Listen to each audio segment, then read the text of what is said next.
Welcome back, everybody, to our podcast. It's been a while, I know. There was a slight mishap in our previous episode It's because all of Arvind's Akash. fault.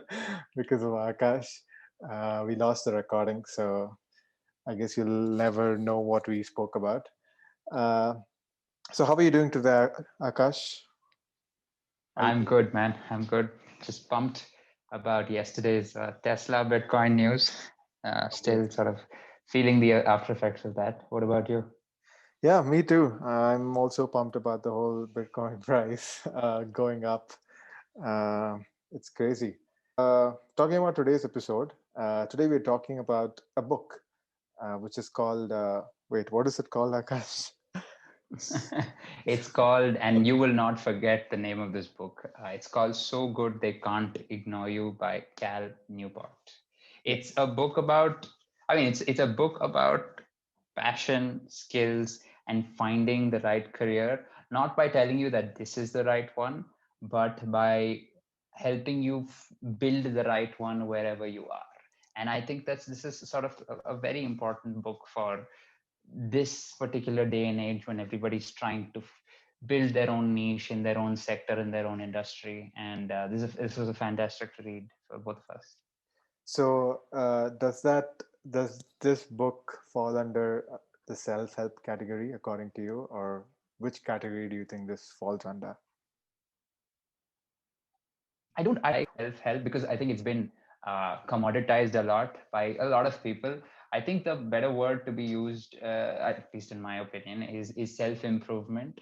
Okay. And I think this is definitely under that category to answer your question, but it doesn't improve you in terms of your mindset or your health or your understanding of life. It helps you in trying to fit in or trying to let your career fit into your larger life, which I think is very important. And the way the author Karen Newport has sort of written this is he hasn't given you blank principles to follow, but he is taken you through the journey of several people who have started careers in several different things, from a musician to a monk who became a data scientist to um, a VC exec, a bunch of these people who never really started off where they were or where they thought they would be, and then eventually, through luck or through the right decisions, ended up where they are. And he's sort of pulling out those common principles and giving it to you in a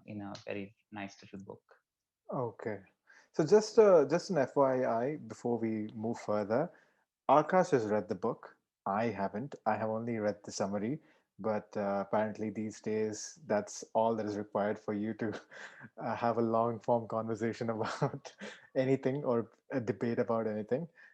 So this is also something that we are trying out so that one week one person has read a book, the other person has read the summary, and we just want to see how the conversation goes. Uh, so that is something I just wanted to mention before we move forward. So tell me, Akash, since you have read the book, my question is, so if my passion is to learn Muay Thai and go to Thailand and learn it over there, should I go ahead and do it right now, or should I not? I will answer your question with literally the first sentence of the book, or rather, I wouldn't answer it, the author would. And he says, and I quote, "Follow your passion is dangerous advice." Okay. So it's to answer your question, I wouldn't advise you to go to Thailand and take up Muay Thai, because probably you'll just end up with a lot of broken bones. But more than that, it's dangerous, right? It is a passion is in a way it's very rare Hmm? to find one person who is extremely good at Muay Thai or coding or writing or whatever. And with the increase of, say, streams of technology and distribution channels, the one person who's the best at something is increasingly commoditizing the entire sort of value chain, right? Like if you have a one best teacher goes to Byju's, Hmm. right? The one best cricket coach or something goes to there's an app called Front Row, right? Where you Hmm. teach bowling and batting and stuff like that. The one best XYZ goes there. So if everybody follows their passion, only in those people who excel at the passion the best will sort of survive. Therefore, passion is rare. That's the first takeaway from your particular question. So what you're saying is passion is also competitive. It doesn't matter Right. if you have passion. You just like the person who has more passion than you will triumph over you. But isn't that the case with any other thing? Like even if you look at it from a skill point of view, uh, the person who has better skill uh, or the better quality of skill is always going to triumph over you. But that the argument can be said for any other thing that you pick when it comes to pursuing some career, right? But yeah, that's true. And how long are you going to be living off of passion, right? Hmm. If you like Muay Thai, for Hmm. instance, or any sort of martial art, how long are you going to be able to train in that particular art in order to excel at it? And in those long, hard years of training, are you going to see any inflow of income there in order to, sustain the next 5 to 10 years of your training? I don't think so. As in, for most people, it's probably not the case. A lot of people have this whole passion mindset where they say that, oh, I'm going to become something that is increasingly rare and it's very difficult to pay off of. But I will do this because this is the thing that I love more than, sitting here and doing a 9 to 6 job or something like that. Hmm. But it it the first point that sort of he makes is passion is definitely rare. It's rare in a few people. Like you have those few Steve Jobs or in sports Virat Kohli's or whatever, right? Hmm. The other is passion takes a lot of time. It, I mean, in order to be able to live off of passion and sort of take it through for several years, you need to either have something that does not have an age limit, right? And for example, sports, pretty much all sports apart from probably golf, has an age limit by before, if you don't make it by the time you're 35, you're probably never going to make it, Yeah. right?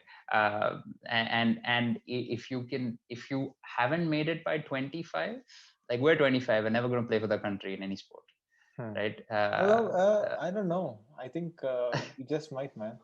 There are sports that we can go to. I mean, like golf doesn't count. So, Yeah. but yeah, it takes a lot of time. And the last thing that sort of he mentions about passion in his opening chapter is that passion is a side effect of mastery, right? Hmm. If you are a master at any particular art form, or you know a lot about a particular topic, um, then it is not just because you're passionate about it, but because you have mastered it over all of these years. Of course this takes time, of course this is rare, but once you do it so often, you become so good that they can't ignore you. Hmm. You finally just wedged in the title into the Yes. into your argument. Yeah. I understand the point of the book as well. Even though I read only the summary, because I, for the longest time, was believing in the whole passion thing, because that was what everybody was suggesting, and every other TED talk that you watched, that's what they would end with, or that's what they would start with: follow your passion, follow your passion. But I think uh, I mean, recently though, I have sort of shifted my view of away from that. And I think even Naval Ravikant, the venture capitalist, in his famous tweet storm, there is this one thing that he mentions, you need to have specific knowledge. And specific knowledge, do you remember that?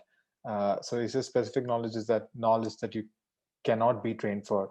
If society can train you, it can train someone else and replace you. So specific knowledge is, you wouldn't say that it's passion, but how he describes it is that specific knowledge is found by pursuing your genuine curiosity and passion rather than whatever is hot right now.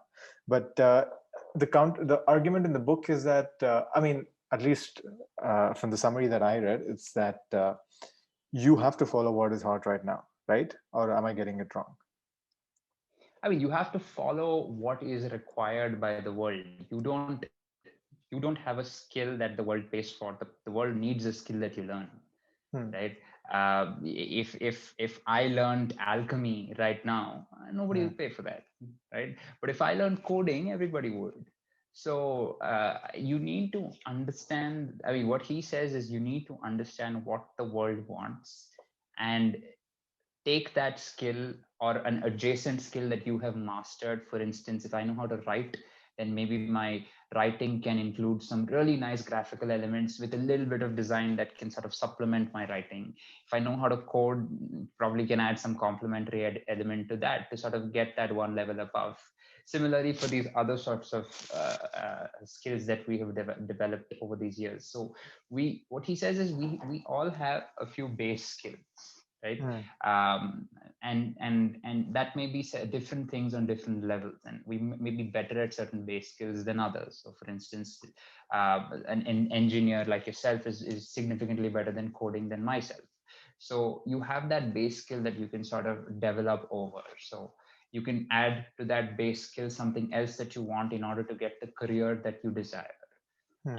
And that is not something that you have thought that, oh, I have this skill, let me just put it in the market and let's see who wants it. You have identified that XYZ companies want a person who has this base skill plus these complementary skills plus some more skills on top of it. I will thrust it to them, right? I will sort of work on them over and over again, regardless of if it's my passion or not. Because and Hmm. sort of the key thing that he wants to drive us away from is the passion hypothesis, which simply states that if you are passionate about something, go do it, right? But Hmm. there is no scale to that. How passionate are you about it? How good can it be? Can it be sustainable over a long period of time? Does it pay? Does it require a lot of debt? For instance, you have to pay an education loan to get it.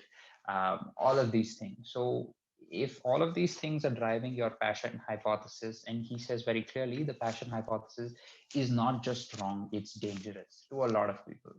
Hmm. So basically, to put it in other words, fulfillment. Don't go to Thailand and learn Muay Thai, basically. Well, I don't know, man. I think that is something. Even if I, even if I'm not very skilled at it, I might do it. Just so you know, that can be some kind of an obsession. So, how can we? I mean, this is a great segue into defining obsession and passion. Uh, let's take the example of Muay Thai, and let's say I do go to Thailand next year, and I train. Obviously, there are better fighters in Thailand and across the world. Obviously, Obviously, obviously. but let's say I do train. I have this obsession for learning those skills. Uh, and there is money. Definitely, there is money. If you fight, you get money, and then later on, there is money. Yeah, you can figure out ways to make money. But is obsession same as passion, or is it completely different?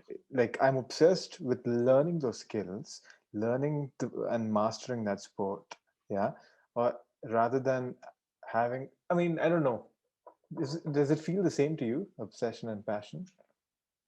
I think obsession is a grade or a degree more than passion, but where they both lack is their implementation. If you blindly go and say, I'm going to keep hitting this nail with the hammer every single day and hopefully it sort of goes in, Hmm. and if you're very passionate about hitting the nail with the hammer, then you can do it. But if it's not going to go in, it's not going to go in. It's not going to help you. So what Hmm. he suggests is, let's, instead of focusing on the passion mindset, let's focus on something called the craftsman mindset, Hmm. right? How does a person become a craftsman at what they do, Hmm. right? And this is where he first introduces the sort of the title of the book, where he got it from, Be So Good They Can't Ignore You. And he Hmm. got this from an interview between Charlie Rose and Steve Martin, the comedian and actor. And Steve Hmm. Martin says, nobody takes note of my advice because it's not the answer they want to hear. What they want to hear is, here's how you get an agent, here's how you write a script. But I always say, be so good that they can't ignore you. Hmm. So Hmm. he very clearly says that, listen, I get that you want to do something, and I get that you want to figure out how I have done it, because I might be successful at it. But there are several things that I have done. But if I tell you things like get the right agent, or get the right Muay Thai gear, for instance, or Hmm. get the right laptop to code or something like that, Hmm. all of that doesn't work until you actually put in the effort and do it every single day and start learning your craft, every single inch of it, Hmm. and try to understand, okay, I'm probably not the best kicker in Muay Thai. I don't have leg dexterity, right? So where else can I perfect the craft so that I can be better? Right? Maybe I can sort of increase hand speed or something. I mean, I'm not sure, but Hmm. that's where you have to sort of be so good in that particular field, in all the fields, so that it ties together with the entire craft. Because a passion head, so to speak, will do something regardless of the outcome. Because I really like doing it, man. I really like playing cricket, regardless of if I get out or not. I really Hmm. like doing it. But a Hmm. craftsman is someone who goes to the nets every single day and figures out how to play 10 different deliveries and 10 different pitches with 10 different weather conditions and 10 different bowlers, Hmm. right? That's what you have to aim to perfect slowly. Hmm. So, but I think the craftsman mindset is also the mindset uh, of having that obsession. That's what I think. More than passion, Right. yeah, I understand. But to be a very skilled craftsman, you need to have that obsession for whatever you're doing. And another great point is that fulfillment is experienced through learning skills and being useful. Um, your work does not need to make you happy per se. It should make you independent, and reality is there are no perfectly safe careers. I mean, I think that was made absolutely clear this past year, right? And everything changes with time, so you need to be able to make yourself independent. And how you sort of get there is your skill, is your skills. Your skills are going to take you there. So yeah, I get that whole craftsman mentality. The alternative to the passion mindset is the craftsman mindset. So which includes putting in the work to develop your skills and having that obsession mentality. So are there any other things that he mentioned in the book that are opposite to the this passion mentality that a person can follow? Yeah. So two things. One is very clearly what we discussed previously, whereas he's written it in the same way. Whereas a craftsman mindset focuses on what you can offer the world, and whereas the passion mindset, the one that you should ignore, which is very dangerous, focuses on what the world can offer you. What is more likely to happen? Right, you are more Hmm. likely to offer the world something rather than the world is going to offer you a cush job at the exact for the exact sort of profile that you want. So Hmm. he says very clearly, you need to leave behind all your self-centered concerns about whether the job is, oh, is it just right for me, or the location isn't perfect, or my boss is not really nice, or the bonuses aren't really good. And you just really need to focus on putting your head down and plugging away really, really intensely, right? So that And it, 10,000 hour rule yeah, he is what. quotes Malcolm Gladwell's Outliers as well, the Hmm. 10,000 hour rule, which says that if you want to get really damn good at something, just shut the fuck up and do it for 10,000 hours, Hmm. and you will leave everything else behind. He gives a very good analogy of, and I think you will like this, of the level of practice beginner, intermediate, and advanced chess players give to the exact sport of playing chess, Hmm. and the level of differences in each of them, which is fantastic to see. And it's really evident. The more effort you put in, the better you are. Yeah, I mean that's true to anything, and Right. that's one of my biggest argument against these passion people is that, and like I said, I was also like this passion person for a long time, and I have to find that passion. So my argument against that is, they wait for that passion to hit them. They're like, oh, I'm just doing this until I figure out what my passion is, and they keep saying that, and then and they're already 50. Yeah, and it's not like you can't do something meaningful when you're in 50, when you're in your 50s, but it's just that they Definitely keep, not. yeah, and they just keep using that as an excuse, and they keep and they think that they keep quitting every time that something happens. And I say they, but also me myself. I used to do that, but now now I'm realizing, as I'm coming across a lot of people online, and coming across different books and everything, that You're what welcome. actually, You're welcome. not you, man. It's not you. It's Jocko. So what I basically realized is that um, discipline, and the ability to keep going on despite what your mind is saying to you about whatever it is that you're doing. That is the most important thing, and that's what separates probably the best from the rest. And the ability to uh, every time you feel like I have to quit because nothing's happening, it's boring, or this is not what I want to do, this is not my passion. uh, every time you just need to suppress that and show up, and showing up, and every time you show up, you level up. Even it can be even the slightest of levels, but you do level up every time you show up, and that's what counts. And on a longer time scale, uh, you're going to be so good, they can't ignore you, right? Third uh, time we plug the book in about what, 20 minutes. Well, that's a record. yeah. Yeah, so that's great. And that's what I want people to think about. And this is also like uh, uh, something that I remind myself quite often. You need to show up, and that's how you're going to improve for any other thing. And I came across this online, like when I was looking for the summary. Somebody had written against, I mean, for the book, but against the passion thing, saying that, and they linked to this video. I didn't watch the whole video, but I watched that 2-minute snippet where the person, it was a speaker in NYU. He was just saying, the people who say follow your passion are always the rich people.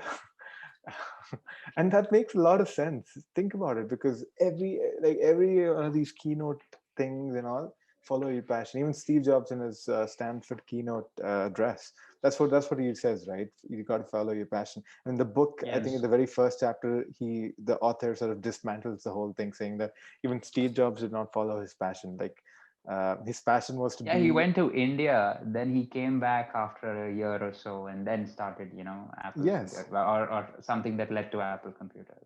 Yeah, so that's the point. And the rich people, it's not like rich people are the ones who say to follow your passion. But when you look at the work that they have done, it's not like think about all these huge hedge fund managers. It's not like that's their passion. Their passion is to, again, I'm quoting from the speaker. He says that the rich people passion is to just uh, ride a fat car and marry people who are better looking than themselves. So that is their passion, and that's what they've done. But when it comes to them giving advice, they always say follow your passion. Do you think that's a conspiracy theory that all the rich people have to keep the rest of us poor and never reach their level? If that is, then this is a book that's certainly, trying to break a lot of conspiracy theories, and this then this he'll book probably should get a be lot of banned. steps. Yeah, this book should be banned then. Add it to the list. Yeah, it should be with the list, like what's that book? Hitler's Mein Kampf. Yeah. So what are the other interesting things, if any, if you haven't already mentioned it, are there any other interesting things in the book or any interesting stories that caught your eye particularly? So with the craftsman mindset, sort of another thing that he explains in order to build a craftsman mindset, you need to build something called a career capital, right? We know Hmm. what capital is in anything. It's a stake of ownership, right? Hmm. Which you have contributed towards. It's not given to you by someone else. So how do you do that? And first of all, why do you do that? Why do you really need to build career capital in anything? Because building career capital is a path. It might not be the shortest or sorry, it might not be the fastest part, but it is definitely a path to great work. And he sort of puts out three rules, or at least 3 points that you need to look for when looking for career capital. Hmm. First is creativity. If a job gives you a degree to be more creative, then that's sort of a green flag that you need to look for. Hmm. Impact, if you're working at a job that is impactful in, or is in the same lines that you want it to be impactful, then your the mindset of the job and the mindset that you're doing the job with is the same.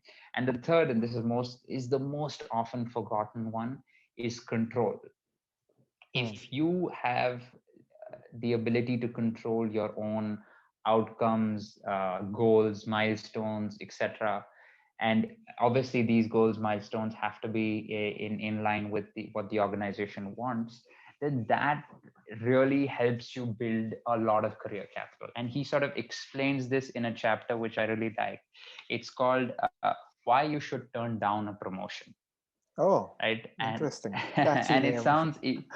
it sounds immediately sort of counterintuitive, because you generally Yeah. associate a promotion with the ability to earn more money, but it also decreases the ability for you to have control, Hmm. right? Hmm. And because an increase in your promotion will probably lead to more responsibilities, more people sort of reporting to you, and inevitably more time spent on the job. But it does increase your control in the workspace, but reduces your control of your personal In your space. personal space, correct, So, perfect. and it's up to up to the person to decide which is more important. And for me, it's definitely the personal space. I'm pretty sure it's the same for a lot of people, Like right? that's how you build career capital within the industry itself, right? Because we're talking about career capital within yourself, right? And it is important to note here that the book, I mean, most of the stories within the book aren't startups that are without competitors, and they want to revolutionize something, like probably like the first Uber, or the first Swiggy in India, or the Hmm. first sort of company in their train. Because then you'll probably have a founder who's very, I want this to succeed at all costs, and I'll do everything in my power to make it succeed. It talks about a lot of people who have built their career capital in several ways, uh, working both for someone else and at the same time working for themselves. And So, even if they are working for themselves outright, like there's a nice story of this guy who starts a farm in, I think, Massachusetts. It's called Red Fire Farm, sort of an organic farm that he starts with his wife. hmm. But even, and that is, I mean, that is very obvious to be seen as a passion mindset for anyone. Like, I want to retire and in a farmland, outside the city, and sort of raise animals and stuff like that. And that's great. But if you have put in the capital of learning how to farm, knowing what you're going to produce, knowing how you're going to sustain it, knowing who you're going to sell these crops to, knowing how you're going to refeed everything, all of these things, then and only then can you do it. Hmm. So from sometimes from the outside, or from an outsider's perspective, your job might look extremely mundane, but that doesn't matter as long as you have control and you're independent and you're, I mean, financially independent, as well as have that personal space. Then that doesn't matter, right? And you have that craftsman mentality for your job, even if it sounds or looks mundane for the outsider, doesn't matter because you are in it. So I think that would be a fair description. The one thing that you brought up was that the founders, like the company founders, who are trying to have that monopoly, uh, right? Is that what you mentioned, or did I get it wrong? No, if it's someone who's trying to start something that has never been started before, whether it's an online food delivery app or Hmm. a credit card payment system or one of those things that are just new, right? You would want to be the first mover, so you would want to sort of get there before anybody else.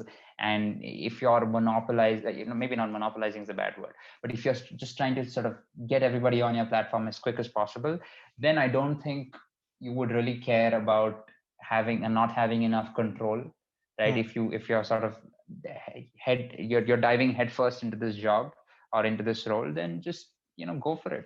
That's up to you. But I think this I think I have a great not a great thing, but it's something that just came to my mind. It's that when you talk about this mentality that you just described, there is, and I'm sure you would have heard of this book, Zero to One by Peter Thiel, Yep, where very basically says opposite of everything, opposite of what you just said. Aim for that monopoly, aim for having that, creating things that nobody has created, rather than going from one to n, like one to many multiples of it, like similar multiples of it.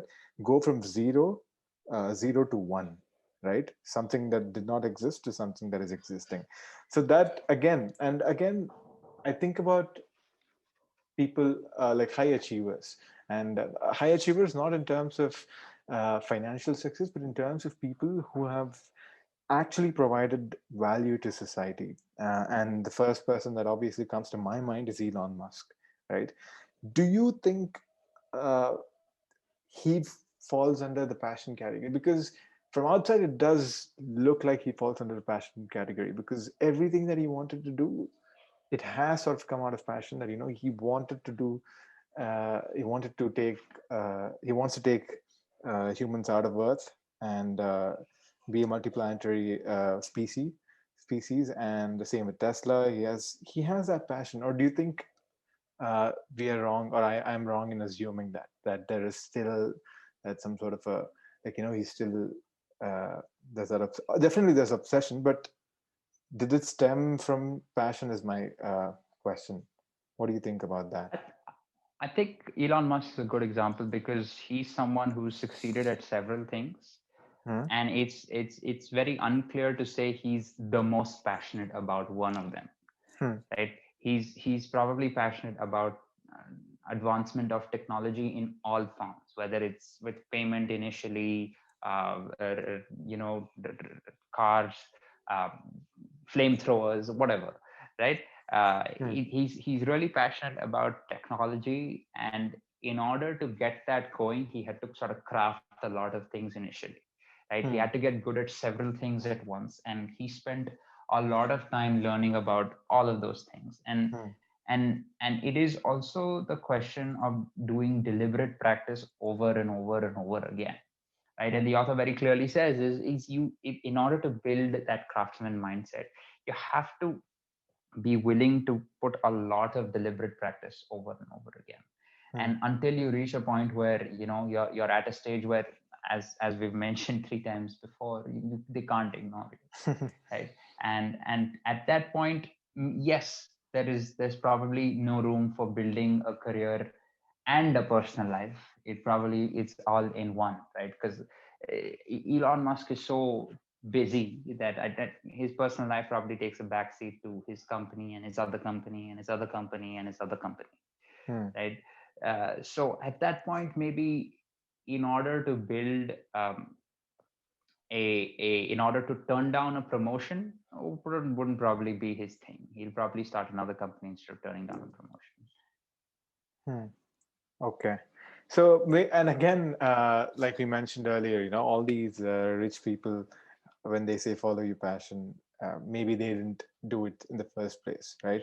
And you think about Bill Gates, Jeff Bezos, all these people who definitely provide a lot of value to society, but they might not have initially set out in that thinking. They might have set out for personal independence, financial independence, which is not wrong. It's just, they might be deluding, or we're just deluding ourselves in thinking along the passion lines. Uh, so I think we've talked quite a lot about the book. Is there any other thing that you think we might have missed out, which is worth mentioning from the book? Yeah, I would just like to sort of end with the 5 habits that I'm trying to inculcate from the book, that he has sort of laid out very clearly. Is these are the 5 good habits to sort of understand and build your own craft and become a craftsman at that. Okay, First is so decide your capital market, hmm, right? It's all a winner take all auction. It works on the 80-20 rule. 20% of the population will get 80% of the wealth, no matter where you look. That has always happened. So always start with deciding on what your capital market is. And once you decide on it, try to focus on adjacencies, right? So coding, designing, writing, probably graphic designing to a very minimal extent. In a sport, it can be the primary part of the sport and the secondary part of the sport: bowling, fielding, batting, fielding, something like that. hmm, Focus on the adjacencies. Second is identify your capital type. Getting started requires a huge effort, but changing tracks are easy. So just within the same field, if you want to change tracks, so if you want to go from writing fiction to nonfiction, right, that is very easy. But if you want to go from writing to producing videos, that might not be as easy as you think. hmm, So identify your capital type very clearly. The third would be define your goals. Like what is success and what is failure, right? hmm, And do you have clear goals, and what does good mean in your goal? hmm, And very clearly identify that, so that you know when you're failing, when you're just there, and when you're not really there at hmm, all. The fourth is always stretch and destroy. So in order to be good, you have to be uncomfortable. And in order to be good, you have to grow. In order to grow, you have to be uncomfortable. And he says this very clearly, which I have underlined time and time again. If you're not uncomfortable, you're stuck at an acceptable level. hmm, And the last point is, and this is the most important: be patient. Acquiring capital takes a lot of time, but eventually you'll get there if you follow these rules to the T, and don't sort of uh, fall out of them because you think that it's too hard or it's too uncomfortable. hmm. So if you're in your 20s, I think this is the best time for you to acquire that capital, right? Uh, Yep. and yeah, I think that's a great summarization. And I'm pretty sure, I mean, I wanted to get my notebook out, but you already mentioned, I'll just listen to it again. So yeah, I think that's all that we have to say. Passion is contrived BS. Passion isn't going to give you work ethic. You'd still be a loser even if you did find something you enjoy doing. Discipline and work ethic will take you much farther than passion ever will. So focus on that. Uh, with that, we will conclude this episode of the show. Thank you for That's too joining. formal, man. That's too formal. Conclude. Okay, then what do you want to I say? think with that, we're out. Okay, with that, we're out. Keep rambling.